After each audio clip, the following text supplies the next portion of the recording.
وَإِذْ أَخَذْنَا مِيثَاقَكُمْ وَرَفَعْنَا فَوْقَكُمُ الطُّورَ خُذُوا مَا آتَيْنَاكُمْ بِقُوَّةٍ وَاسْمَعُوا قالوا سمعنا وعصينا وأشربوا في قلوبهم العجل بكفرهم قل بئس ما يأمركم به إيمانكم إن كنتم مؤمنين قل إن كانت لكم الدار الآخرة عند الله خالصة من دون الناس فتمنوا الموت إن كنتم صادقين وَلَن يَتَمَنَّوْهُ أَبَدًا بِمَا قَدَّمَتْ أَيْدِيهِمْ وَاللَّهُ عَلِيمٌ بِالظَّالِمِينَ وَلَتَجِدَنَّهُمْ أَحْرَصَ النَّاسِ عَلَى حَيَاةٍ وَمِنَ الَّذِينَ أَشْرَكُوا يَوَدُّ أَحَدُهُمْ لَوْ يُعَمَّرُ أَلْفَ سَنَةٍ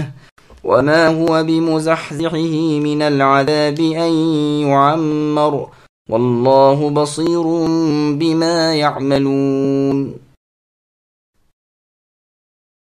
اور اے یہودیو، جب ہم نے تم سے وعدہ لیا اور تم پر طور کو کھڑا کر دیا اور کہہ دیا کہ ہماری دی ہوئی چیز کو مضبوط تھامو اور سنو، تو انہوں نے کہا کہ ہم نے سنا اور نافرمانی کی، اور ان کے دلوں میں ان کے کفر کی وجہ سے بچھڑے کی محبت گویا پلا دی گئی۔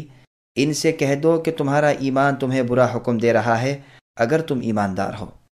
کہہ دو کہ اگر آخرت کا گھر صرف تمہارے ہی لیے ہے اور کسی کے لیے نہیں، تو آؤ اپنی سچائی کے ثبوت میں موت طلب کرو، لیکن اپنی کرتوتوں کو دیکھتے ہوئے کبھی بھی موت نہیں مانگیں گے۔ اللہ تعالیٰ ظالموں کو خوب جانتے ہیں۔ بلکہ اے نبی، آپ انہیں سب سے زیادہ دنیا کی زندگی کا حریص یعنی لالچی پائیں گے۔ یہ لالچ زندگی میں مشرکوں سے بھی زیادہ ہیں۔ ان میں سے تو ہر شخص 1000 سال کی عمر چاہتا ہے، گو یہ عمر دیا جانا بھی انہیں عذابوں سے نہیں چھڑا سکتا۔ اللہ تعالیٰ ان کے کاموں کو بخوبی دیکھ رہے ہیں۔ سامعین، اب آیتوں کی تفسیر سماعت کیجیے۔ یہود کو مباہلے کی دعوت۔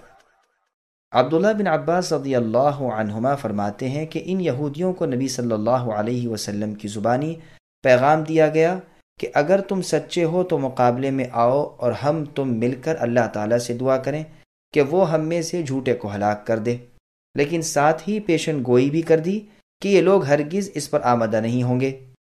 چنانچہ یہی ہوا کہ یہ لوگ مقابلے پر نہ آئے، اس لیے کہ وہ دل سے رسول اللہ کو اور آسمانی کتاب قرآن کریم کو سچا جانتے تھے۔ اگر یہ لوگ اس اعلان کے تحت مقابلے میں نکلتے تو سب کے سب ہلاک ہو جاتے، روئے زمین پر ایک یہودی بھی باقی نہ رہتا۔ مسند احمد کی ایک مرفوع حدیث میں بھی آیا ہے کہ اگر یہودی مقابلے پر آتے اور جھوٹے کے لیے موت طلب کرتے تو سب کے سب مر جاتے اور اپنی جگہ جہنم میں دیکھ لیتے۔ اسی طرح جو نصرانی رسول اللہ کے پاس آئے تھے، وہ بھی اگر مباہلے کے لیے تیار ہوتے تو وہ نصرانی لوٹ کر اپنے اہل و عیال اور مال و دولت کا نام و نشان بھی نہ پاتے، یعنی ہلاک ہو جاتے۔ سورہ جمعہ میں بھی اسی طرح کی دعوت انہیں دی گئی ہے۔ آیت قل یا ایھا الذین ھادوا آخر تک پڑھیے۔ ان کا دعویٰ تھا کہ نحن ابناء اللہ واحباؤہ، یعنی ہم یہودی اللہ کی اولاد یعنی اللہ کے نیک بندے اور اللہ کے پیارے ہیں۔ یہ کہا کرتے تھے لن يدخل الجنۃ الا من كان هودا او نصارى، یعنی جنت میں صرف یہودی اور نصرانی ہی جائیں گے۔ اس لیے انہیں کہا گیا کہ آؤ اس کا فیصلہ اس طرح کر لیں کہ دونوں فریق میدان میں نکل کر اللہ سے دعا کریں کہ اللہ تعالی ہم میں سے جھوٹے کو ہلاک کر ڈالے، لیکن چونکہ اس جماعت کو اپنے جھوٹ کا علم تھا، یہ اس کے لیے تیار نہ ہوئے اور ان کا کذب سب پر کھل گیا۔ اسی طرح جب نجران کے نصرانی رسول اللہ کے پاس آئے، بحث و مباحثہ ہو چکا تو ان سے بھی یہی کہا گیا کہ تعالوا ندعو ابناءنا وابناءکم الی آخرہ، یعنی آؤ ہم تم دونوں اپنی اپنی اولادوں اور بیویوں کو لے کر نکلیں اور اللہ تعالیٰ سے دعا کریں کہ وہ جھوٹوں پر اپنی لعنت نازل فرمائے۔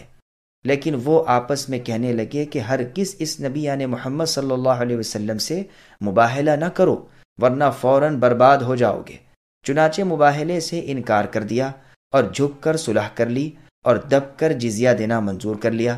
رسول اللہ صلی اللہ علیہ وسلم نے ابو عبیدہ بن جراح رضی اللہ عنہ کو ان کے ساتھ امین بنا کر بھیج دیا۔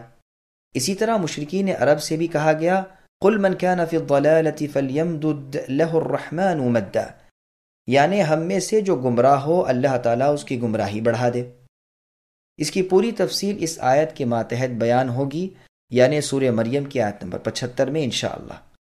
مندرجہ بالا آیت کی تفسیر میں ایک مرجوح قول یہ بھی ہے کہ تم خود اپنی جانوں کے لیے موت طلب کرو، کیونکہ بقول تمہارے آخرت کی بھلائیاں صرف تمہارے لیے ہی ہیں۔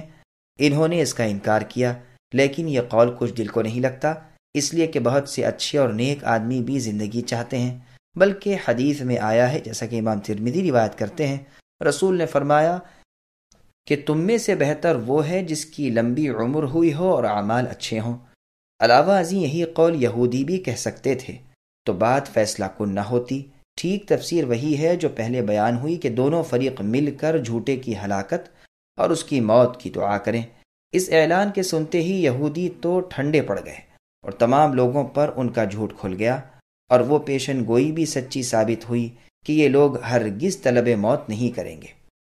اس مباہلے کا نام اصطلاح میں تمنا رکھا گیا، کیونکہ ہر فریق باطل پرست کی موت کی آرزو کرتا ہے۔ پھر فرمایا کہ یہ تو مشرکین سے بھی اے نبی زیادہ لمبی عمر کے خواہش مند ہیں، کیونکہ ان کفار کے لیے دنیا جنت ہے اور ان کی تمنا اور کوشش ہے کہ یہاں زیادہ رہیں۔ حسن بصری رحمہ اللہ فرماتے ہیں منافق کو حیات دنیاوی کی حرص کافر سے بھی زیادہ ہوتی ہے۔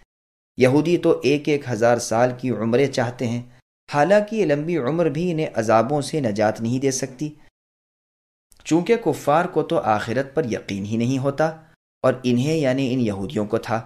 پھر ان کی سیاہ کاریاں بھی سامنے تھیں، اس لیے موت سے بہت زیادہ ڈرتے تھے۔ لیکن ابلیس کے برابر بھی عمر پالیں تو کیا ہوا، عذاب سے تو نہیں بچ سکتے۔ اللہ تعالیٰ ان کے اعمال سے بے خبر نہیں، تمام بندوں کے تمام اچھے برے اعمال کو وہ اللہ بخوبی جانتے ہیں، اور ویسا ہی بدلہ دیں گے جیسے ان کے اعمال ہوں گے۔